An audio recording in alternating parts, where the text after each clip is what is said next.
ದೇಶದ ಜನರಲ್ಲಿ ಧರ್ಮದ ಅಮಲನ್ನು ಏರಿಸ್ತಾ ಇದೆ. ಮತ್ತು ಈ ಯಾರು ಈ RSSನ ಸರಸಂಘ ಸಂಚಾಲಕ ಅಂತ ಇದ್ದಾರೆ, ಇವರು ಏನು ಅವ್ರ ಹೆಸರು ಮೋಹನ್ ಭಾಗವತ್ರವರಿಗೆ ನಾವು ಇಷ್ಟೇ ಕೇಳೋದು, ನೋಡಿ ನಮ್ಮ ಸಂವಿಧಾನ ಇದೆ, ನಮ್ಮ ಸಂವಿಧಾನದ ಆಧಾರದ ಮೇಲೆ ನೀವು ಸಂಘಟನೆ ಕಟ್ಕೊಳ್ಳಿ. ಮತ್ತು ಭಾರತದ ಬಡವರ ಬಗ್ಗೆ ಯೋಚನೆ ಮಾಡಿ, ಇಲ್ಲಿನ ಯುವಕರ ಬದುಕಿನ ಬಗ್ಗೆ ಯೋಚನೆ ಮಾಡಿ.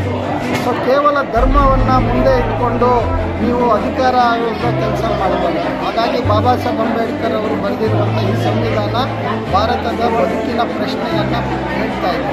ಹಾಗಾಗಿ ಹಿಂದೂ ಧರ್ಮವನ್ನು ಉಳಿಸ್ಬೇಕಾದ್ರೆ ಅದು ಸಂವಿಧಾನದ ಮೂಲಕನೇ ಆಗಬೇಕು ಅಂತ ಮಾತನ್ನು ಈ ಸಂದರ್ಭದಲ್ಲಿ ಹೇಳ್ತಾ, ಇವತ್ತು ದೇಶ ಉಳಿದಿರೋದು ನಮ್ಮ ಸಂವಿಧಾನದ ಕಾರಣದಿಂದ. ಅದನ್ನು ಅವರು ಅರ್ಥ ಮಾಡ್ಕೊಳ್ಬೇಕು. ಹಿಂದೂ ರಾಷ್ಟ್ರ ಮಾಡಿಬಿಡ್ತೀವಿ ಅಂದರೆ ಹೆಂಗೆ ಮಾಡಿಬಿಡ್ತಾರೆ ಹಿಂದೂ ರಾಷ್ಟ್ರ?